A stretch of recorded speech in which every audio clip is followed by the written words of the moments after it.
Today we're doing a test and review of the Fruit Saver steam canner. As you can see, it's a brand new unit I just bought.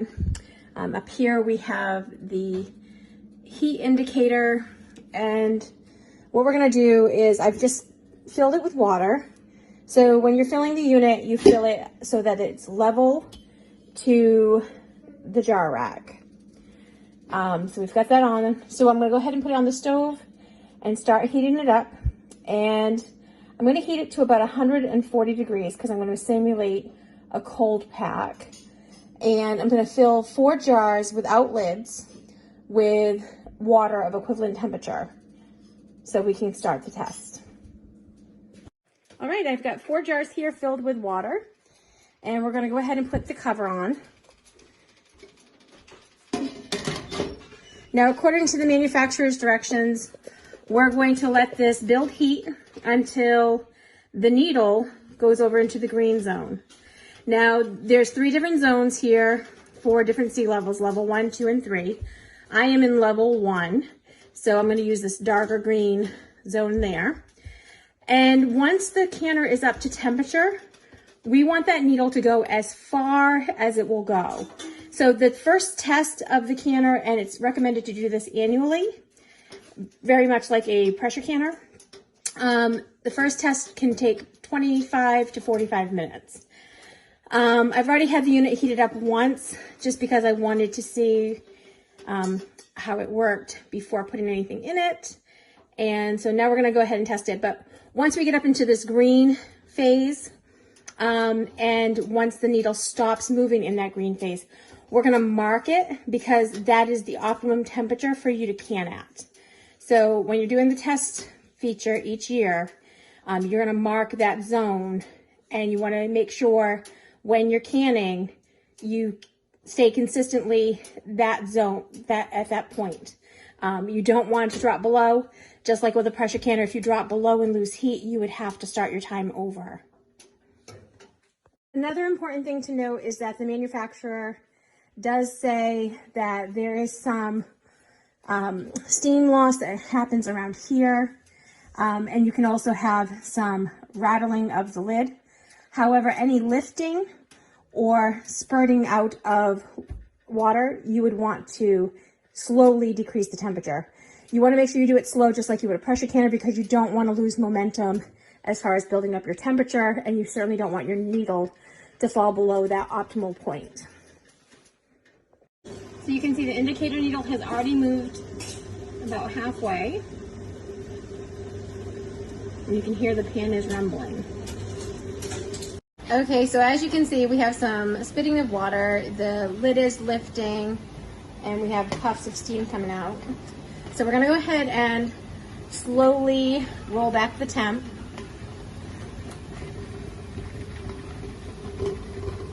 We're just into the green zone. So now we want to maintain into the green zone and see how far we can get. But we don't want it to be spitting water or have the lid rocking like that. So as soon as these actions stop and we have a calm lid again, and the needle stays at a consistent space in the green zone, then we will know what our optimized temperature is. And the goal is to let this run for 25 to 45 minutes. It's only been running 8 minutes and we're already into the green zone. So seems like a pretty efficient heat up. And you can see I moved my dial down to 3/4 heat, and the lid has already chilled out.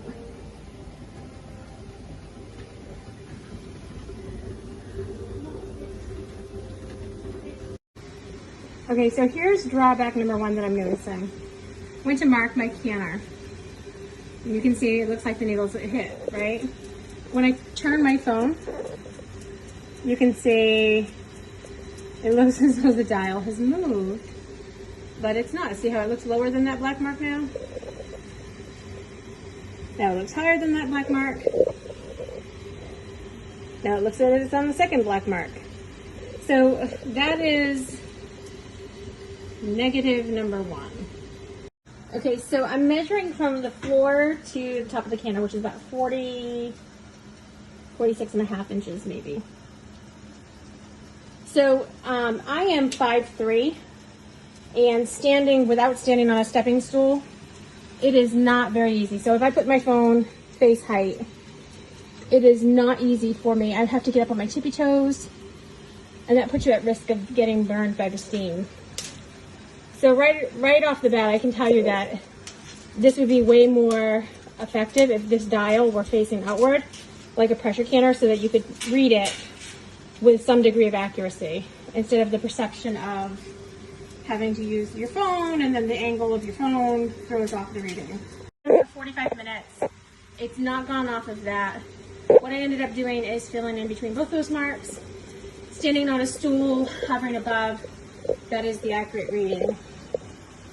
So now we know what the optimal setting is when canning.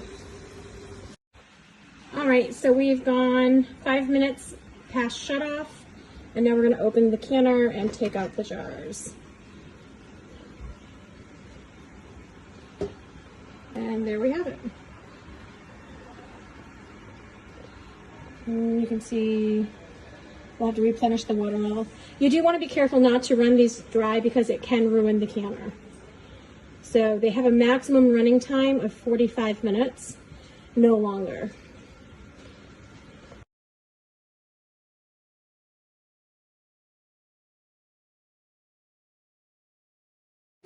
Okay, so con number 2, because of the low height of the base, and because the base is already filled with 2.5 quarts of liquid, should you have a jar that has a microfracture, or should you have a jar that you maybe had a cold spot on and didn't thoroughly heat up before filling and had an issue with shock, any blowout you have in your jars is going to cause your pan to overflow. When you start your water heating, there's already 2.5 quarts of water in there, so it doesn't leave much room for additional liquid before you would have overflowing onto your burner. So we are ready to start our first official batch in the steam canner. So I have the water already preheated. I've got my jars filled and ready to go. And the water is heated up to 180 degrees because I'm doing hot pack, because I'm doing hot juice. And so we're gonna go ahead and apply the lid, turn up the heat to high, and start the process. Con number 3, the pan, although it appears to be very even, leaves for a very tight fit over the jars, and you may have to finagle it to get it over the jars. Not so much of a problem. See, it's not even, I'm gonna have to readjust the jars again. It wasn't such a problem when I was doing the water because it was just the floor. But you just have to have the jars just so in order to get the canner lid. It's still not fitting.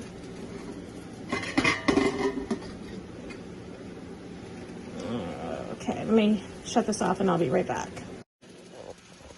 So it took some finagling, but I did get the lid on. I had to rotate the jars to get them just so they would fit tightly.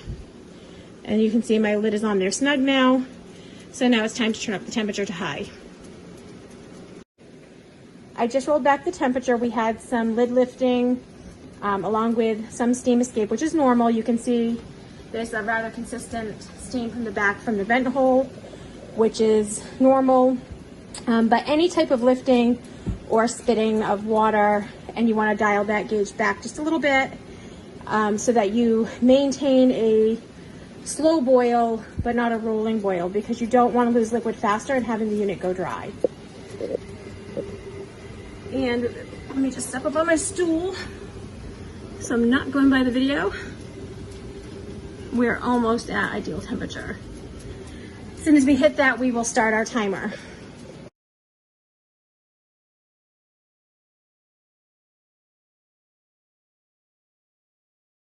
So we are now up to our desired mark, and we're going to go ahead and start our timer for 15 minutes.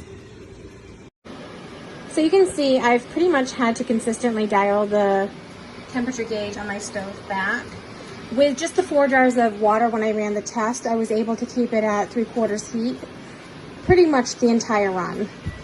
And our timer just went off, so we've done our 15 minutes.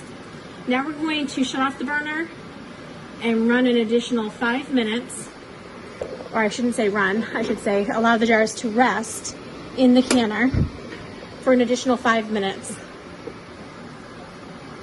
And then we will open the lid and remove the jars. Just wanted to point out that it's very important to leave the lid on for an additional 5 minutes once you shut your burner off. The unit manufacturer's guide says that that additional 5 minutes is part of the processing time. So removing that lid too soon and you'll have under-processed product in your jars.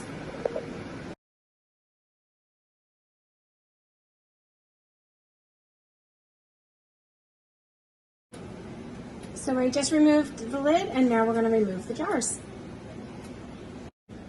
Our jars have been removed and you can see we had very little liquid loss. So I'm just going to adjust a little bit and we will go ahead and get the second load started.